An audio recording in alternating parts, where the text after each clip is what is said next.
Alô, olá, alô, vai tudo bem? Bem-vindos ao Café com Crime, o podcast onde você pode ser o aficionado por crimes reais que você é, sem julgamentos. Eu sou a Esté Zorbi, ou Dona Café, como preferir, e hoje vou te contar sobre a história do Edifício Martinelli. Esse prédio é um dos pontos turísticos mais interessantes de São Paulo. Eu lembro que eu fui lá numa aula de fotojornalismo que eu tive na faculdade para fotografar a cidade de São Paulo, lá do Alto do Mirante. E é lindo, é realmente de tirar o fôlego. Mas se na época eu soubesse de todos os assassinatos que tinham acontecido por lá, aí sim, essa teria sido a minha excursão favorita de todos os tempos e realmente inesquecível. E, né, putz, gente, não vejo a hora de fazer um turismo crimiseiro pela cidade, sabe? Eu tô muito ansiosa, eu fiquei esses dias pensando sobre o centro e aquela vibe gostosa que é de andar por aí. E nossa, eu fiquei morrendo de saudade e fui pesquisar sobre os prédios, né? E aí, é isso que deu um episódio. Acontece que além daquele clima delícia de centro de cidade antigo, além do fato de ser o primeiro arranha-céu de São Paulo, na verdade da América Latina, né? E além da arquitetura bem bonita, o Edifício Martinelli é também um arquivo de histórias misteriosas, de assassinatos, desaparecimentos e até orgias. O prédio foi do luxo, com um hotel chiquérrimo ocupando quase metade dos andares e até um cinema próprio, ao lixo. Né? Foi de point da elite a cortiço, palco de prostituição, suicídios, tráfico de drogas, uma clínica clandestina de aborto. E claro, né, um lugar carregado de histórias assim acaba ganhando fama de mal assombrado. De tudo isso, eu selecionei para o episódio de hoje 3 casos de assassinato que aconteceram nos corredores do Martinelli e marcaram a história do edifício. De corpos jogados pela janela a cadáveres descartados no fosso do elevador. Já eu te conto tudinho. Antes disso, eu queria agradecer todo mundo que tem escutado o Café com Crime pela Orelo. Eu percebi que os números de plays têm crescido por lá e eu só queria dizer que vocês são, assim, né, gente? Realmente incríveis por me apoiar. Obrigada de coração. Pra quem tá chegando por aqui agora, a Orelo é a única plataforma de áudio que paga os podcasters pelo conteúdo. A cada play que é dado em um episódio lá na Orelo, a gente ganha alguns centavos e aí vai acumulando e tal e acaba ajudando bastante a produzir o conteúdo pra vocês. Então, se você ainda não tá escutando por lá, dá um pause, baixe o aplicativo da Orelo e continue o episódio por lá. É grátis. Mas também tem uma versão premium para quem quiser alguns acessos exclusivos na plataforma. E aí eu vou disponibilizar aqui na descrição desse episódio um cupom para quem quer testar a assinatura premium da Orelo sem pagar nada. Então, pega aqui na descrição do episódio e use à vontade. Outra forma de contribuir com o podcast é através da vaquinha virtual lá no Catarse. Eu vou deixar aqui na descrição do episódio também o link do Catarse para você poder fazer a sua assinatura mensal do Café com Crime no valor que você quiser. E aí quem apoia pode entrar para o grupo secreto dos crimezeiros no WhatsApp, onde eu e os apoiadores batemos um papo aí sobre casos criminais, sobre os episódios, sobre a vida. É super gostoso. Gostoso é, mas assim, às vezes a gente fala, né, sobre esses casos de mal-assombrado e tal, que nem essa semana eu fui lá pedir uma opinião. Gente, vocês conhecem prédios e tal mal-assombrados? Aí eles me mandaram alguns que eu vou falar no final do episódio. Mas é isso, aí eu decidi mergulhar de cabeça no Martinelli. Tudo que eu vou contar para vocês aqui veio das seguintes fontes de informação: o site da cidade de São Paulo, o jornal Folha de São Paulo, o jornal À Noite, o jornal do Rio de Janeiro, revista Esquinas, o site São Paulo Antiga, a reportagem do Laboratório de Jornalismo da Casper Libero e a revista Casa Vogue. E com isso, bora começar do começo?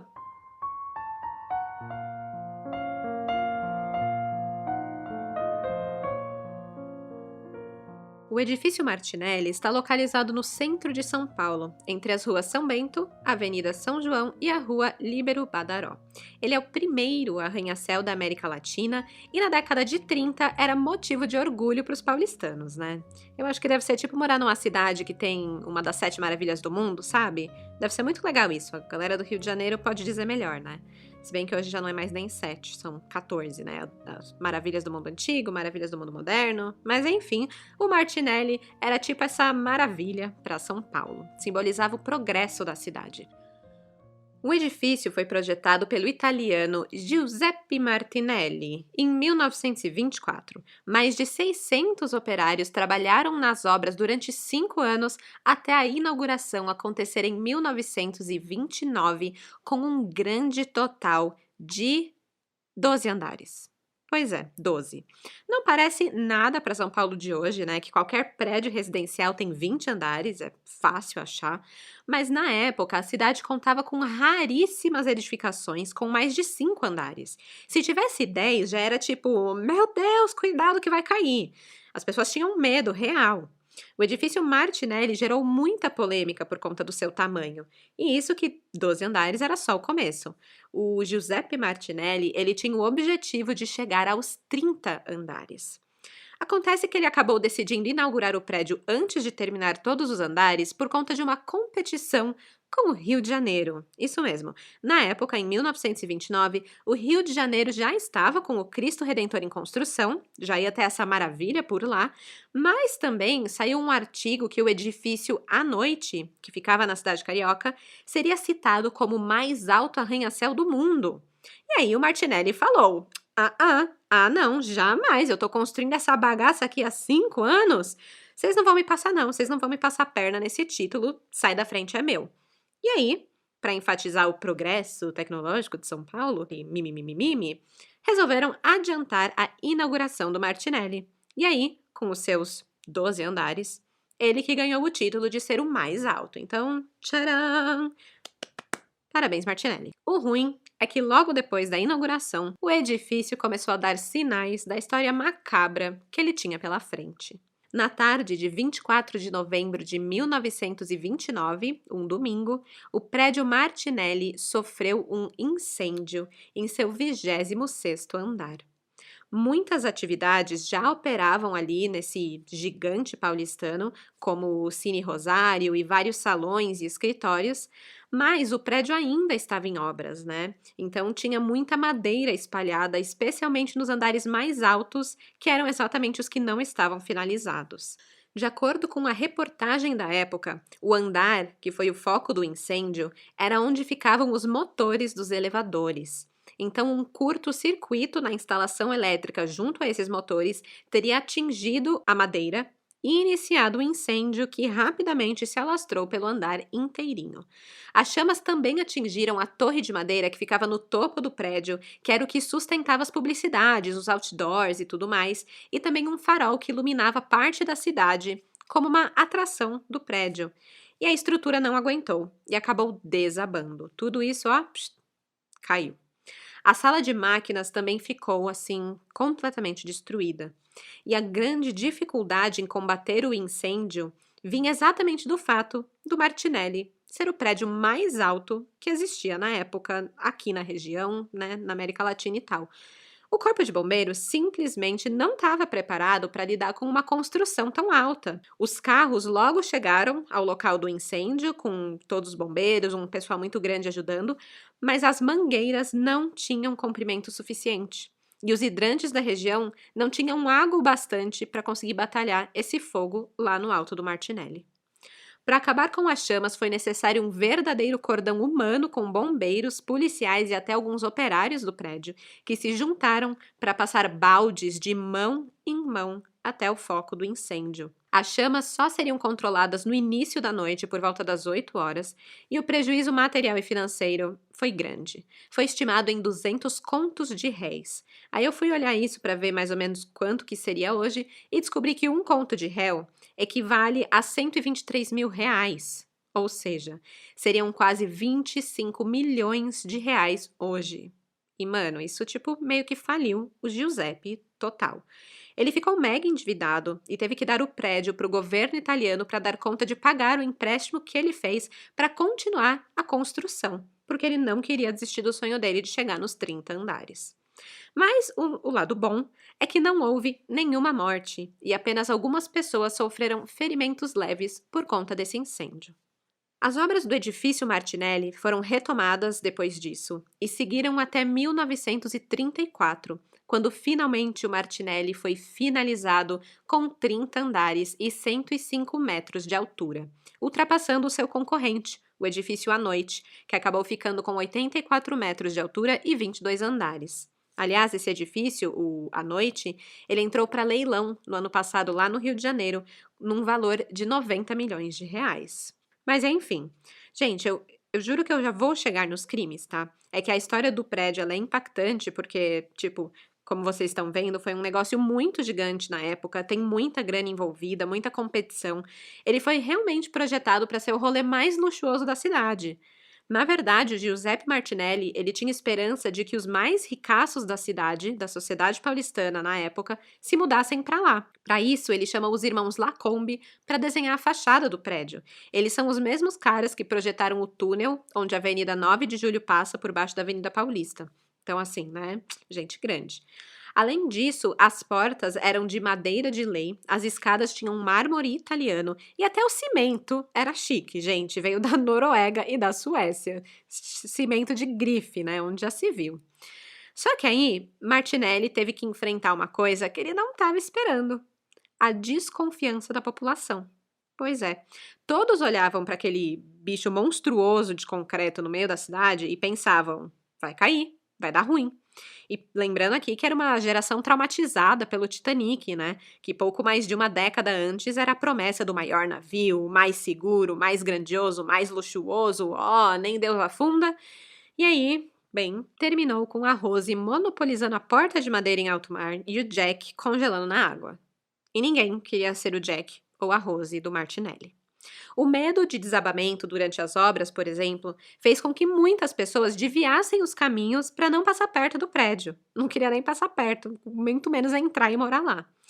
E ali mesmo, durante a sua construção, o Martinelli acabou atraindo algumas mortes. A primeira vítima fatal do edifício surgiu em 1927, quando um operário despencou das obras de construção no 10º andar e faleceu com o impacto da queda.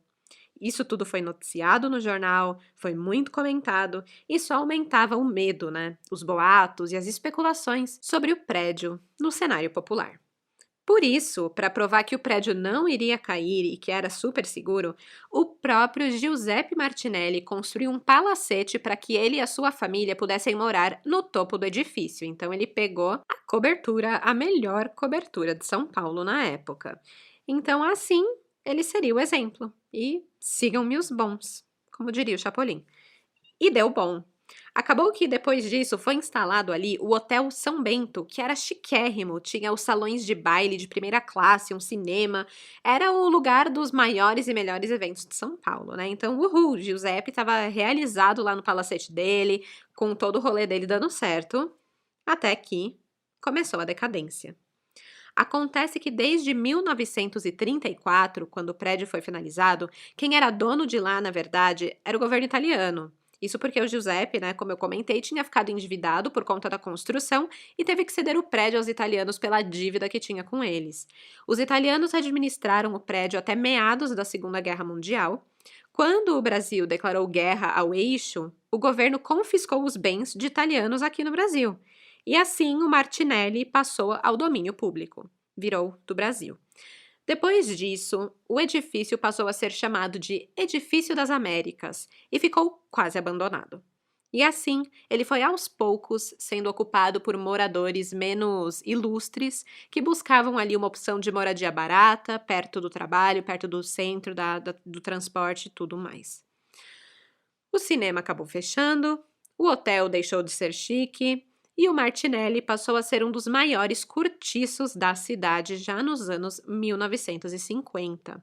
Era um lugar onde aconteciam crimes, um lugar de má fama, um lugar que as pessoas sentiam energia ruim, diziam que lá era mal assombrado, cheio de fantasmas. Aliás, tem uma história um pouco engraçada sobre isso. Um funcionário conta que acreditavam que existia uma mulher que assombrava os banheiros do prédio. E assim, a gente já conhece essa lenda, é a lenda da loira do banheiro. E na época o Martinelli tinha sua própria loira do banheiro. E como já era um edifício mal falado ali, ninguém duvidava que fosse verdade essa assombração. E aí um dia, um funcionário recém-contratado que já tinha escutado sobre tudo ali do lugar, essa vibe ruim, ele estava varrendo e cantando perto do banheiro, limpando ali o chão, quando de repente ele se depara com a loira do banheiro. Ele virou e tipo, pum, uma loira branca toda. E aí ele começou assustado, começou a gritar e começou a agredir a mulher fantasma com a vassoura que ele estava limpando o chão. Até que um colega do funcionário que estava ali perto veio correndo e avisou que aquela não era a loira do banheiro, era só uma funcionária do prédio para ele parar de bater na mulher. Gente, sério, olha que absurdo. Era só uma mulher, loira, que estava passando pelo banheiro. E o cara surtou assim. Infelizmente, o dano estava feito, a moça acabou machucada, não morreu nem nada, mas só para vocês terem uma noção de o prédio ele era tão pesado, o clima, a energia, as histórias que aconteciam ali, que coisas absurdas assim desse tipo acabavam acontecendo. E tudo por conta da grande fama de assombrado que o edifício Martinelli ganhou depois da década de 50. Esse medo, essa fama, ela não veio à toa. O edifício Martinelli foi palco de crimes horríveis, assassinatos que ficaram sem solução. E não tendo uma pessoa para culpar e pôr atrás das grades, a culpa caiu sobre o arranha-céu. O primeiro grande crime do Martinelli, que ganhou as capas dos jornais, aconteceu em 1947, quando um cadáver foi encontrado no fosso do elevador.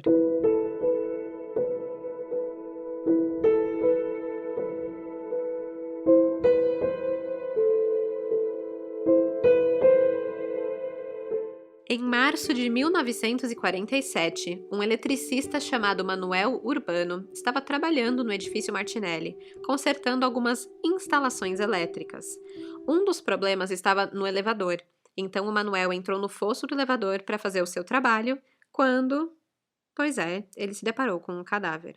O corpo era de um adolescente, e além de coberto de ferimentos, ele estava sem o paletó e com as calças descidas até o joelho. Entre os documentos retirados dos bolsos do menino estava uma carteira de saúde, e por ela a polícia ficou sabendo que se tratava de Davilson Gelizek. Além da carteira, também foi encontrado um baralho no bolso do paletó, de onde se concluiu que ele andava em más companhias, porque sim, baralho era do mal. Mas, né? Convenhamos, leva para o mau caminho mesmo, porque quantos jovens já não mataram aula para jogar truco no bar da faculdade, das 10 da manhã? Ouvi dizer que isso acontecia, mas não comigo. Nunca. Ó, gostou do meu blefe? Ó, o zap aqui chegando.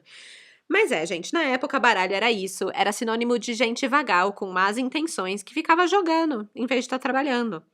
Aliás, sabe-se que nas galerias do Martinelli costumavam abrigar-se ali de madrugada os vagais, os vagabundos.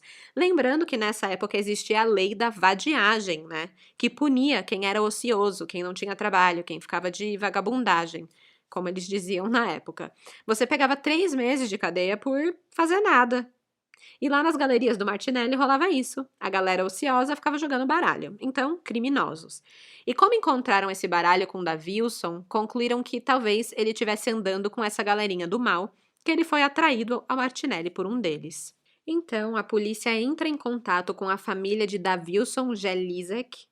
Eu não sei muito bem como pronunciar esse sobrenome, tá? É um sobrenome escrito um pouco diferente, tinha várias grafias nos jornais.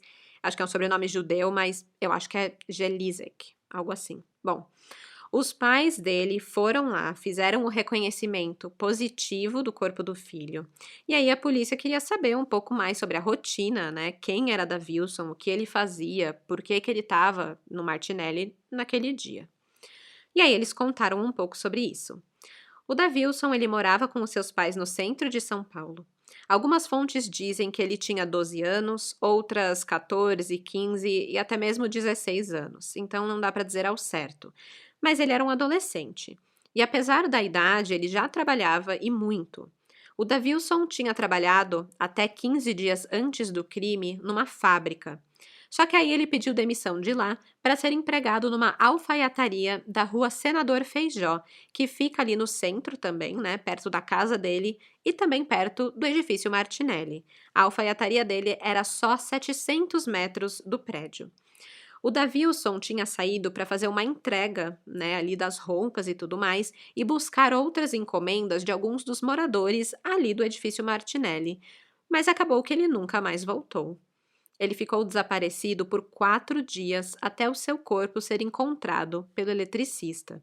E imagina só, né, se o eletricista, o Manuel, não tivesse entrado ali no fosso do elevador, se o elevador não tivesse dado problema, quem sabe nunca tivessem encontrado esse corpo, né? Ia ficar lá. De início, a polícia acreditou que tudo se tratava de um acidente. Parecia que a morte foi causada pela queda de uma grande altura. Não parecia que tinha sinais de mais nada, né? Mas aí, quando a autópsia voltou, ela revelou detalhes que apontavam para uma ação criminosa. O garoto apresentava marcas de estrangulamento, um ferimento na cabeça produzido por um instrumento contundente, bem pontiagudo, uma fratura da bacia, além de violência sexual. A polícia não ficou com nenhuma dúvida mais de que se tratava realmente de um crime. Um dia depois do corpo ser encontrado, o caso já ganhou manchetes no jornal à noite.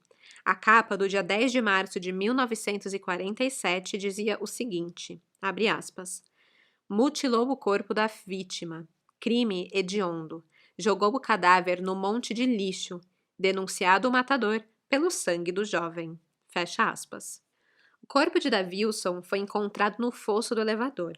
Só tinha acesso a esse lugar 5 pessoas e eram todos funcionários do prédio que tinham as chaves para o porão. Para jogar o corpo lá, eles precisariam passar por uma porta que ficava trancada, com acesso apenas aos funcionários. Então a polícia já tinha aí uma mão de suspeitos, né? Mas além disso, uma coisa interessante foi notada pela polícia no porão: um rastro de sangue. Isso mesmo, através desse rastro, chegaram às portas do zelador do prédio que ficava no 19º andar. A teoria era que o zelador teria atraído Davilson até o seu apartamento, onde o teria abusado e estrangulado o rapaz. Depois disso, viu que precisaria se livrar do corpo. E aí, sem dar para trás da coisa horrível que ele tinha feito ali, ele partiu os braços e as pernas do jovem, o meteu num saco de estopa.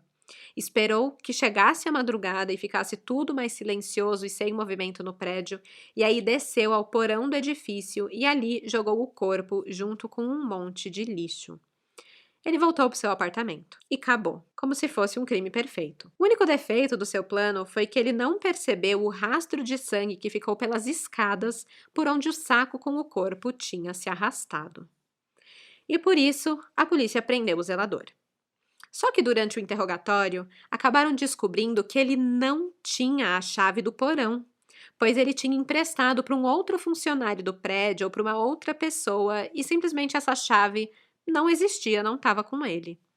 E o rastro de sangue não levava exatamente para o apartamento dele, como as manchetes dos jornais tinham noticiado, mas sim levavam até o 19º andar, no geral. Tinham vários apartamentos no 19º andar, não só o do zelador. Então, sem mais provas, a polícia se viu obrigada a liberar o zelador. Diversos suspeitos foram ouvidos, mas acabaram todos em liberdade, visto que não conseguiam confirmar nenhuma das suposições, nenhuma das teorias ou hipóteses da polícia. Mais de um mês se passou e o caso não teve nenhuma novidade. Até que outro menino desapareceu nos corredores do Martinelli.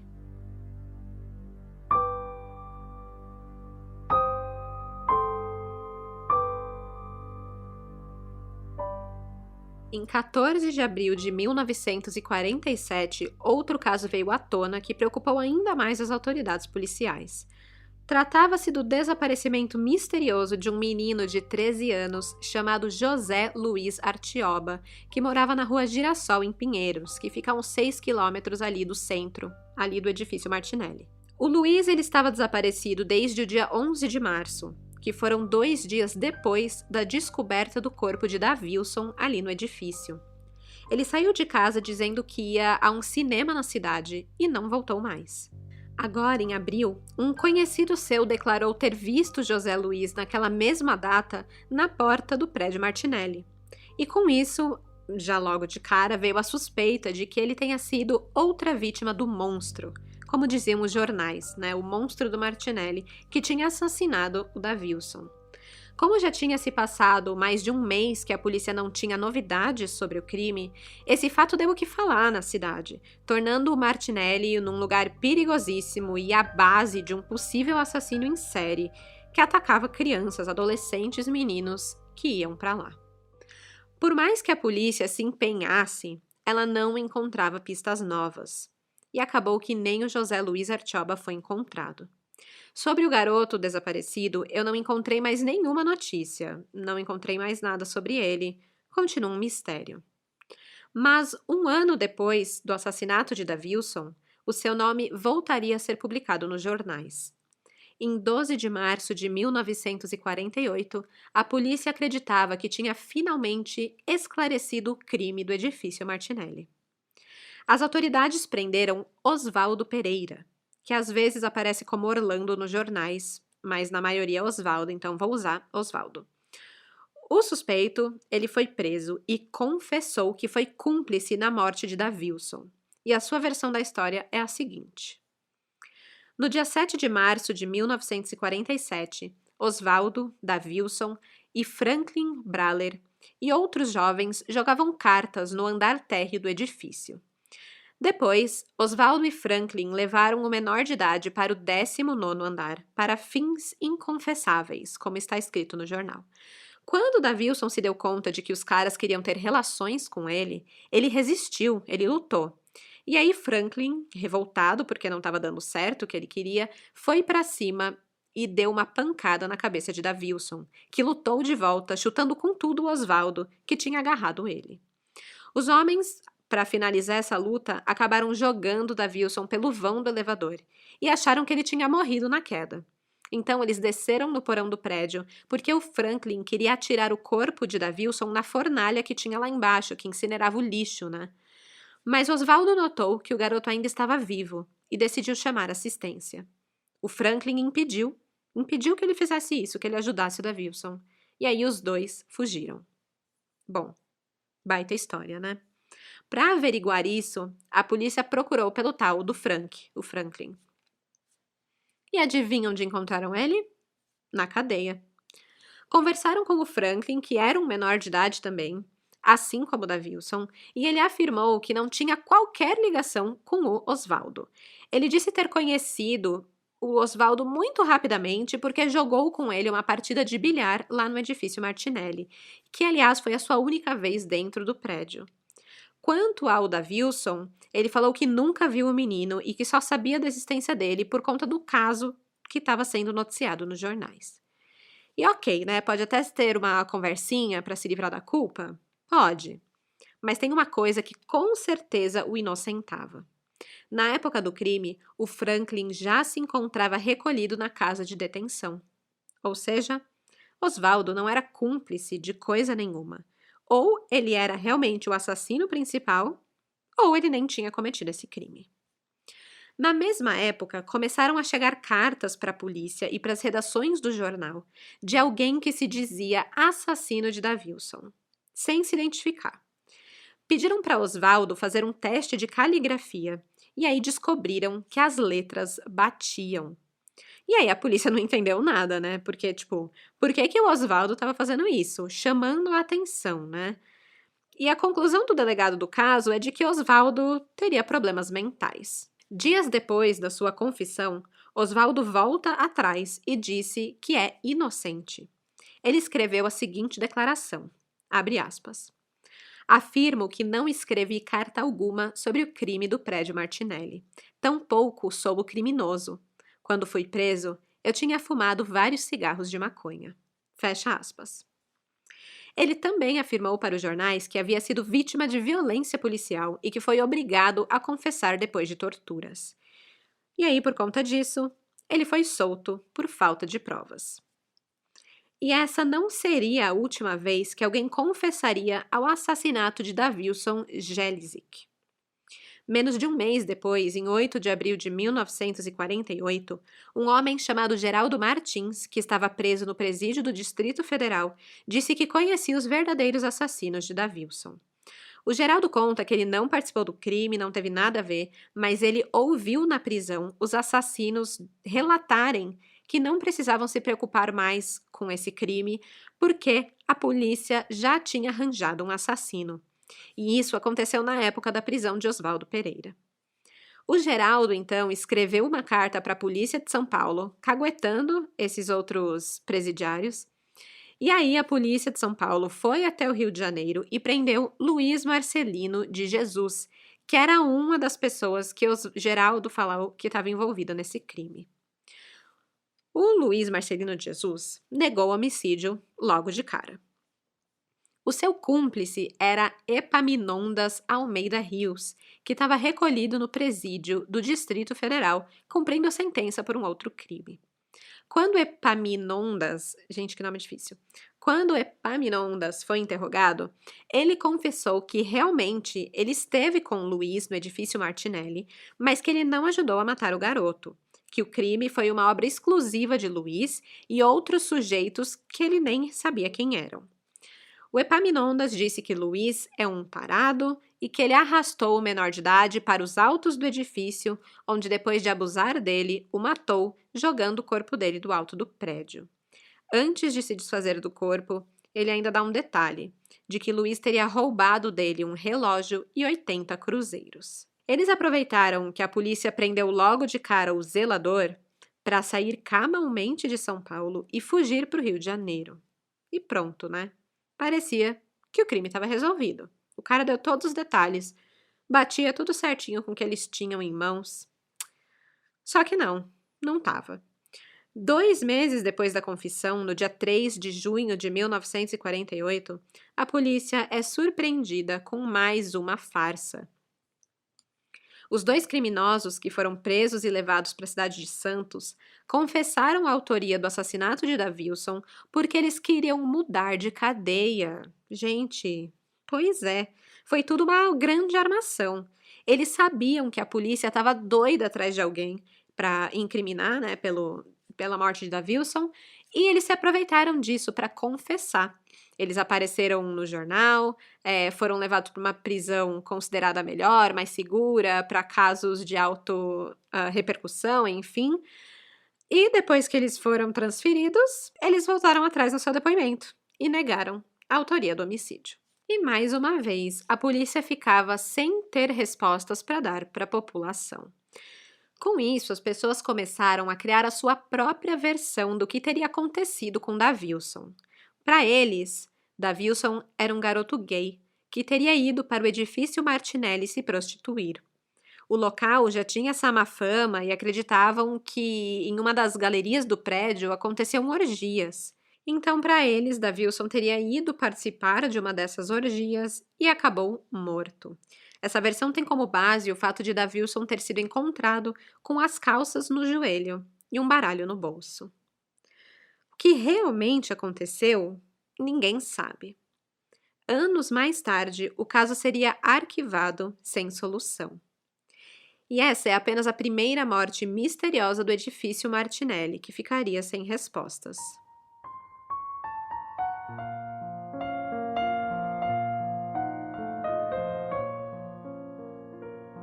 O segundo caso que mais chamou atenção foi o de Neide Rosa de Souza. Os jornais a descreviam como uma linda mulher com um passado misterioso e um fim trágico. Neide tinha 26 anos quando morreu, em 30 de junho de 1965. Ela foi encontrada por um vigia no terreno de um prédio vizinho ao Martinelli. O corpo foi encontrado, abre aspas, em estado deplorável, o rosto deformado, numerosas fraturas expostas e o antebraço direito desligado do tronco. Fecha aspas. A moça ela parecia ter caído de uma altura muito grande. Então a lógica é que ela teria se jogado, caído ou sido empurrada da coisa mais alta que tinha, que era o edifício Martinelli, ali do lado. A morte de Neide e a investigação policial foram seguidas de perto pelo Notícias Populares, que era um jornal da época que noticiou, assim, muito sobre esse caso. E não demorou nada, assim, nadinha, para eles publicarem versões e teorias sobre o assassinato da jovem. Eles iam publicando sem ter provas, sem ter nada, só jogavam lá. Clickbait total, assim. E a primeira versão que surgiu diante disso tudo e que foi noticiada foi a do suicídio. As investigações chegaram num ponto de descobrir um pouco mais sobre a Neide e como era a vida dela, e aí chegaram nessa conclusão. O que acontece? A Neide, ela trabalhava na chapelaria de uma boate chamada Oasis. Ela tinha 17 passagens pela polícia e não sabemos por quê, mas tinha uma ficha bem extensa e suja. E ela era viciada em jogo. E aí reforça a ideia do baralho ser do mal, né? De novo aqui, dando as caras. A irmã da Neide, que chamava Neuza, ela contou à polícia que a irmã dela, antes de morrer, estava com uma dívida de 100 mil cruzeiros por conta de jogo de baralho. O curioso é que a Neide não morava no Martinelli e ninguém sabia dizer o que a levou ali naquele dia. Nenhum dos moradores ou frequentadores ali do prédio a viram entrar. E a polícia não conseguiu nem determinar de qual andar ou de qual apartamento ela teria caído. Mas por conta das dívidas e as passagens na polícia e o vício e tudo mais, a investigação acreditou que ela vivia uma vida infeliz e teria se jogado do edifício. Isso foi o que eles acharam, até receberem o laudo do IML. Análises do corpo de Neide mostraram que ele apresentava sinais de esganadura e, uma coisa bem chocante, ele tinha marcas de choques nas mãos. Cara, isso é muito bizarro. Choque na mão. Como que ela teria recebido isso, né? Eu fiquei tentando imaginar alguma forma acidental de receber esse choque na mão, mas não tem muito. Eram, tipo, vários choques, assim, marcas, né, de... Enfim, assim, super esquisito. Muitas perguntas foram levantadas. Por que que ela estava com esse choque na mão? Por que que ela tinha sido torturada, né? Aí a gente já vai para esse lado de que ela tinha realmente sido assassinada e torturada. Então, essa que passou a ser a nova teoria, né? De que Neide foi jogada do edifício Martinelli depois de ter sido assassinada e depois de uma possível tortura. Quando ela morreu, ela portava apenas um porta-moedas e a chave do seu apartamento que ficava na Alameda Barão de Limeira. A polícia foi até a sua casa e encontrou um recado que ela deixou para a irmã, que estava escrito: "Voltarei logo". Isso, de novo, reforçou que realmente não era um suicídio, né? Já que ela tinha a intenção de voltar para casa, aparentemente se preocupava com a irmã e não deixou um bilhete de despedida, né? E sim um volto logo. Então, isso já ajudou a descartar um pouco ali a tese do suicídio. E, além disso, a polícia encontrou na casa dela uma agenda de endereços, que era basicamente como se tivessem encontrado o celular dela, sabe? Com todos os contatos, as últimas mensagens do WhatsApp. Era tipo equivalente a isso ali, a agenda de endereços, das casas que ela frequentava, as pessoas com quem ela tinha contato. Então, a polícia pensou que, com certeza, o nome do assassino dela estaria nesse caderninho. Talvez alguém para quem a Neide devia dinheiro, ou um amante, ou quem sabe se não descobriam que ela estava enroscada com algum negócio ilegal e encontravam ali o contato, sei lá, de alguma coisa de prostituição ou de drogas, e aí teria o nome de algum cliente ou de um cafetão, enfim, né? Podia ter de tudo ali. Eles checaram nome por nome, endereço por endereço, mas infelizmente a agenda não levou a nada. A falta de pistas acabou desnorteando bastante as investigações, assim como no caso de Davilson, cada hora era uma coisa, mas nunca uma pista concreta. O jornal Notícias Populares acabou noticiando que a morte de Neide dividia a polícia, porque cada um queria buscar a sua própria linha investigativa e não chegava a lugar nenhum. E esse acabou sendo mais um mistério que o Martinelli guardou para si e levou a polícia a arquivar o caso. O que não quer dizer que novidades sobre ele não surgiram. Mesmo depois disso, teve mais coisa. Em 1974, quase 10 anos depois, o jornalista Ari Moraes resgatou essa história. Ele revelou num jornal que os cálculos da polícia demonstravam que a Neide tinha caído ou sido jogada do 17º andar. Eles também descobriram que ela tinha um amante argentino que era envolvido com estelionato. Na época do crime, tinham procurado por esse cara, mas ele nunca foi encontrado para ajudar a esclarecer a morte da namorada. ou até mesmo ser preso por ela, né? Vai saber se o cara também não era criminoso, no que ela foi se envolver em estelionatário, alguma quadrilha, e acabou sendo morta. Sério, gente, o Edifício Martinelli, ele podia ter uma série, assim, só dele, onde cada episódio contaria os casos, que normalmente são sem solução, que aconteceram ali. Ia render, hein, Netflix? Me contrata. Beijo. Mas tô falando isso mais porque realmente me lembrou, esse caso, uma série documental da Netflix que chama Mistérios Sem Solução. E esse caso da Neide se enquadra perfeito ali. É igualzinho o primeiro episódio da primeira temporada dessa série, que chama. O episódio chama Mistério no Telhado. Conta de um cara que foi encontrado morto no chão de uma quadra, sendo que do lado tinha um prédio alto, que era um hotel, e ninguém nunca soube como ele caiu, de onde ele caiu, se foi homicídio, se foi suicídio, ou enfim, qualquer coisa que tenha acontecido com ele naquela noite e o levado à morte. É tipo a história da Neide, só que lá nos Estados Unidos, e tá nessa série aí do Mistério Sem Solução, é o primeiro episódio. E eu fiquei assim, é isso, sabe? A gente precisa de uma série versão brasileira disso. E, infelizmente, isso aconteceu de novo, com outra mulher, anos mais tarde, ali no Edifício Martinelli. A história se repetiria em 1972.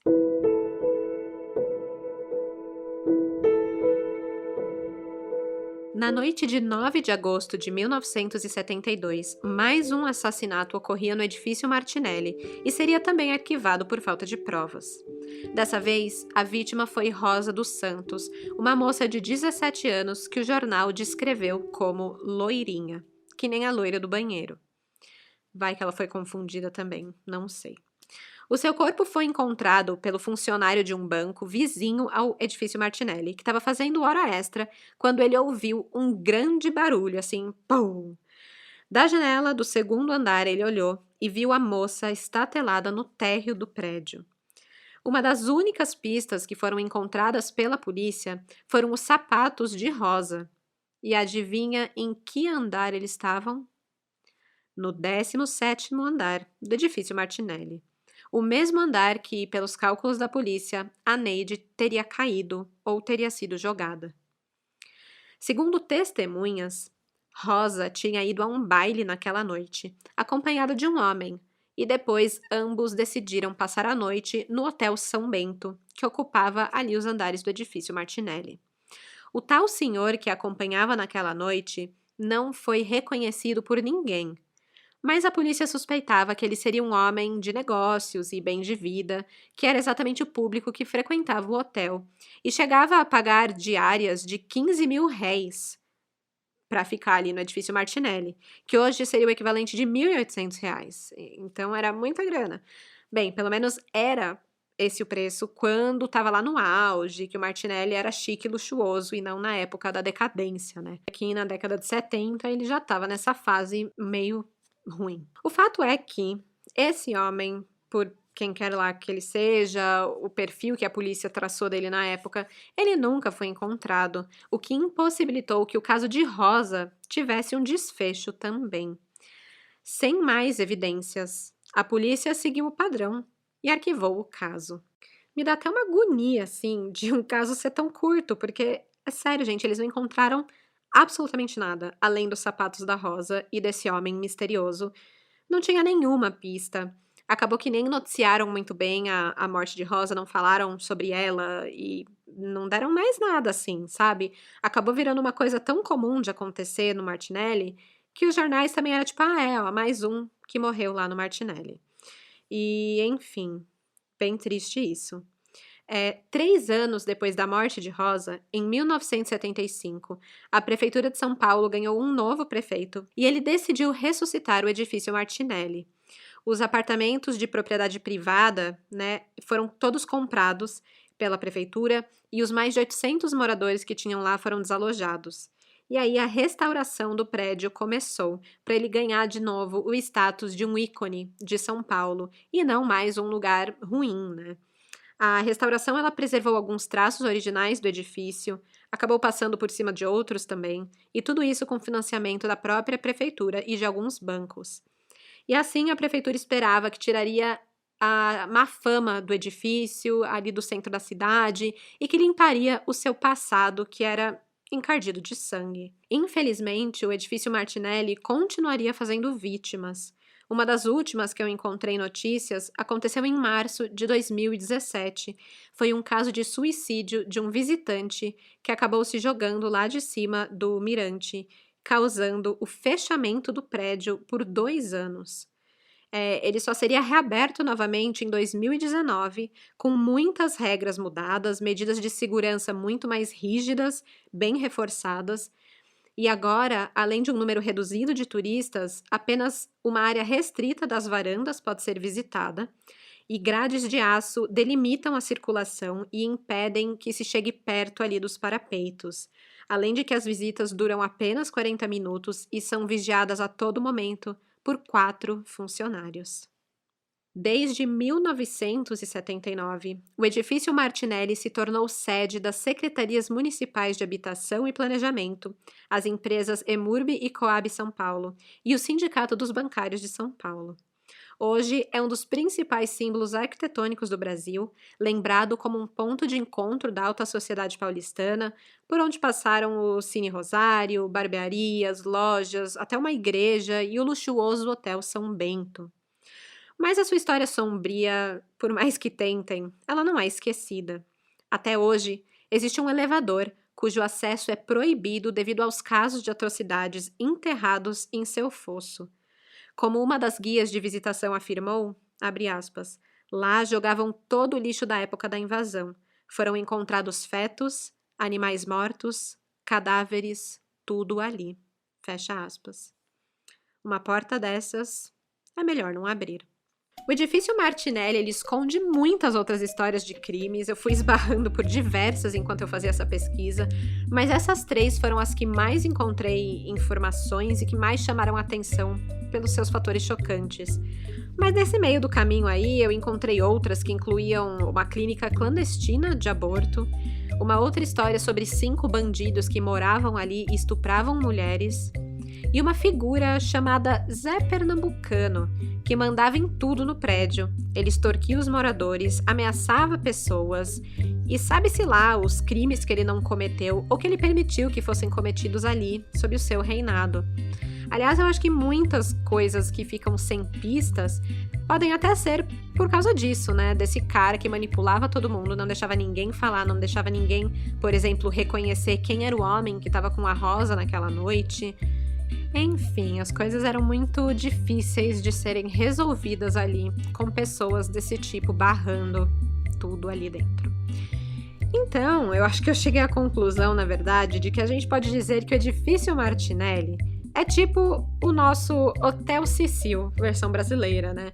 Cheio de casos misteriosos, inquilinos perigosos e casos que a gente fica aqui se debatendo, tentando criar teorias e entender o que aconteceu lá dentro de verdade, né? E não que isso seja bom, mas eu acho muito legal descobrir as histórias que acontecem por trás dos nossos prédios na nossa cidade, principalmente se é um lugar icônico que todo mundo vai para observar a beleza da arquitetura. E aí eu vou poder lançar, tipo, é bonito, mas sabia que era um ninho de assassinatos? E aí eu conto tudo isso para as pessoas, né? Porque eu sou dessas, é mal de crimiseiro, né? Fazer o quê? Aliás, eu conversei com os apoiadores do podcast lá no grupo secreto dos crimezeiros, e o Gabriel, o Gustavo e a Fernanda me mandaram alguns outros prédios ou lugares que também são mal assombrados ou que foram palco de crimes.